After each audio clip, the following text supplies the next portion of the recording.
Monsoon season के दौरान कम बरसात की वजह से दलहन उत्पादन घटने की आशंका को देश के दलहन आयातकों ने पहले ही भांप लिया था और दलहन का आयात बढ़ा दिया था। यही वजह है कि इस साल अप्रैल से सितंबर के दौरान देश में दलहन का आयात 100% से ज़्यादा बढ़ गया है। अप्रैल से सितंबर के दौरान 15 लाख टन से ज़्यादा दलहन का आयात हुआ, जबकि पिछले साल इस अवधि में 7 लाख टन ही दाल का आयात किया गया था। बरसात की कमी का सिलसिला अभी बना हुआ है मानसून सीजन बीतने के बाद भी। इस वजह से आलू, प्याज और चावल की महंगाई भी बढ़ने लगी है। सर, खाद्य वस्तुओं की महंगाई लगातार बढ़ रही है, हम अपने हर शो में लगभग डिस्कस करते हैं।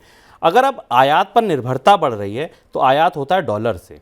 फॉरेक्स रिजर्व का कितना बड़ा रोल है, उसकी रोशनी में अगर हम देखें तो ये आयात कितने चुनौतीपूर्ण है? शुभम, ये खबर बेहद चुनौतीपूर्ण है और इस खबर को हमने पहले प्रमुख खबर के तौर पर शामिल किया। इसे थोड़ा गहराई से उन सारे लोगों के लिए समझना ज़रूरी है जो भारत की खाद्य अर्थव्यवस्था, आयात निर्भरता को समझते हैं। पहले तो देखने वाली बात यह है कि भारत दुनिया के सबसे प्रमुख उत्पादकों के बावजूद अपनी ज़रूरत के मुताबिक दाल भी पैदा नहीं करता और दाल के आयात पर निर्भरता की स्थिति ये है कि जो ताज़े आंकड़े हमारे पास आए हैं उसमें अमेरिका से, यूएस से मसूर दाल का आयात बढ़ा, मोजाम्बिक से तुअर दाल का आयात बढ़ा और म्यांमार से उड़द दाल का आयात बढ़ा। इस साल सरकार ने अमेरिका से जो दाल का आयात होता था उस पर जो टैरिफ लगाया था, जो पीनल टैरिफ लगाया था, उसे भी हटा दिया। यानी दुनिया की 3 बड़े बाज़ारों से भारत ने अपने यहाँ दाल का आयात किया और रिकॉर्ड आयात हुआ है। ये एक और इस चीज़ की तरफ इशारा करता है। इसके बाद भी अगर आप करीब से देखें बाज़ार को, तो बाज़ार में सारी दालों की कीमतें एमएसपी से ऊपर बनी हुई हैं, समर्थन मूल्य से ऊपर बनी हुई हैं।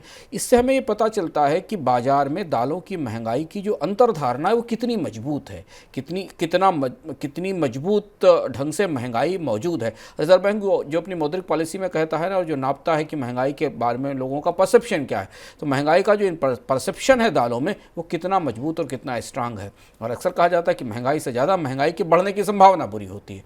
तो भारत में रिकॉर्ड आयात है, जो भी उत्पादन है भारत में वो भी कम हुआ है। इसके बाद भी दालों की महंगाई बनी हुई है और सरकार इस सारी कोशिशों के बाद, आयात उधार करने के बाद भी महंगाई नियंत्रित नहीं कर पाई। पहली चीज़ तो ये। दूसरी महत्वपूर्ण बात यह कि भारत की निर्भरता अब बहुत सारी ऐसी चीज़ों के लिए भी आयात पर बढ़ती जा रही है जो चिंताजनक है, जैसे दाल, जैसे खाने का तेल। हम दुनिया की सबसे बड़ी अर्थव्यवस्था, 135 करोड़ लोगों को खिलाने के लायक दाल तो पैदा करने की क्षमता भारत में कृषि के विकास में इतने समय से होनी चाहिए।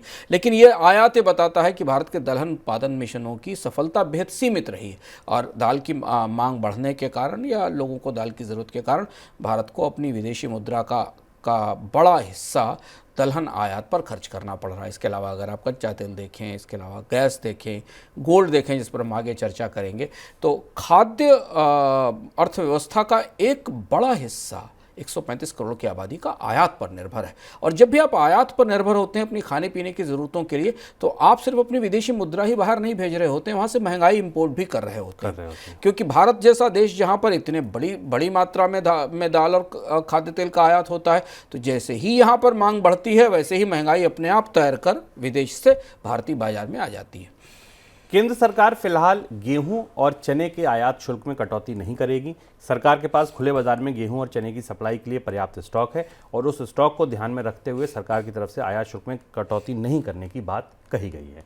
फिलहाल देश में गेहूं का आयात पर 40% टैक्स लगता है, जबकि ऑस्ट्रेलिया से इंपोर्ट होने वाले चने पर 66% टैक्स है और काबुली चने पर इंपोर्ट पर 40% की ड्यूटी लगती है। सर, ड्यूटी को रखकर सरकार इंपोर्ट ड्यूटी को नहीं घटाकर आपूर्ति कैसे पूरी करेगी? इस खबर को हम 2 तरह से दे सकते हैं सरकार के फैसले को। एक फैसला तो यह है कि शायद सरकार की तरफ से तर्क आ सकता है कि वो बाजार में आयात बढ़ाकर किसानों का नुकसान नहीं करना चाहती। ये हो सकता है क्योंकि कृषि उत्पादों पर इंपोर्ट ड्यूटी ज़्यादा इसलिए लगाई जाती है क्योंकि आप घरेलू किसानों को या घरेलू उत्पादन को बढ़ावा दें, तो एक किस्म से ये रिस्ट्रिक्टिव इंपोर्ट ड्यूटी होती है, प्रतिबंधात्मक ड्यूटीज़ होती, जिससे कि भारत के किसानों का सामान बाजार में बिक सके। 40% की इंपोर्ट ड्यूटी काफ़ी ज़्यादा है गेहूं पे। तो एक तरफ से तो आप ये कह सकते हैं कि किसानों की मदद के लिए है, पर दूसरी महत्वपूर्ण बात यह है कि सरकार शायद ये महसूस कर रही है कि आयातित गेहूं या आयातित चना भी शायद सस्ता नहीं पड़ेगा, क्योंकि अंतर्राष्ट्रीय बाजार में दलहन की कीमतें और गेहूँ की कीमतें लगातार ऊँची बनी हुई हैं। हम आपको विस्तार से बता भी चुके हैं कि इकोनॉमिकम में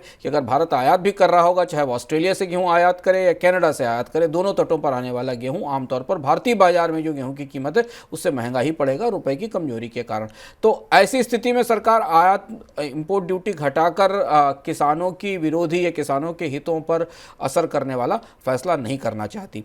लेकिन जो पूरा परिदृश्य है वो ये बता रहा है कि इंपोर्ट ड्यूटी न घटाने का फैसला करके सरकार की तरफ से दरअसल बाजार को इस तरीके का संकेत मिला है कि कोई बड़ा इंटरवेंशन सप्लाई साइड से नहीं आएगा, कम से कम आयात की सप्लाई के साइड से। तो इसका असर क्या होगा? इसका नतीजा ये होगा कि बाजार में गेहूं की कीमतें, भले ही सरकार कहे कि उसके पास पर्याप्त स्टॉक है, पर गेहूं की कीमतें नीचे नहीं आई हैं। गेहूं की कीमतें लगातार बढ़ी हुई हैं और दाल की कीमतें भी ऊंचाई पर हैं। इंपोर्ट ड्यूटी खोलने का फैसला आमतौर पर बाजारों में थोड़ी सी सेंटिमेंट को बदलता है। ये रास्ता खुलता है कि आयात शुल्क कम हुआ है तो इसका मतलब है बाजार में थोड़ी आपूर्ति बढ़ जाएगी। दाल महंगी, चावल महंगे, गेहूं महंगा, सब्जी महंगी, आलू प्याज भी महंगा और साथ साथ दूध भी महंगा। दूध की महंगाई बढ़ने की भी आशंका और गहरी हो रही है। सर, इसकी क्या वजह है? ये खबर भी महत्वपूर्ण है। भारत का जो ग्रासलैंड फॉडर रिसर्च इंस्टीट्यूट है IGFRI, उसकी तरफ से एक रिपोर्ट आई, उसकी तरफ से आंकड़ा आया, जो आंकड़ा भारत की दूध की कीमतों को बढ़ने को लेकर महत्वपूर्ण जानकारी देता है। ये माना जा रहा है कि भारत में जो पशुओं के लिए चारे की कमी है वो अलग अलग हिस्सों में 25 से 90% तक की है। यानी पशुओं के लिए उपलब्ध चारा 25 से 90% कम है। और इसमें जो ड्राई फ्रॉडर है, जो सूखा चारा है, जो कि भारत के मुख्य पशुधन वाले हिस्सों में आता है, जो कि मध्य भारत का हिस्सा है, पश्चिमी भारत का हिस्सा, उत्तर भारत का हिस्सा है, जहाँ पर लाइव स्टॉक सबसे ज़्यादा है, डेयरी फार्मिंग वहाँ है। वहाँ पर उत्तर भारत के राज्य, पहाड़ी राज्य, पर्वतीय राज्यों पर यहाँ 90% तक सूखे चारे की कमी है। और इस सूखे चारे की कमी के कारण भारत में दूध की कीमतों में कमी होने की कोई गुंजाइश नहीं दिख रही।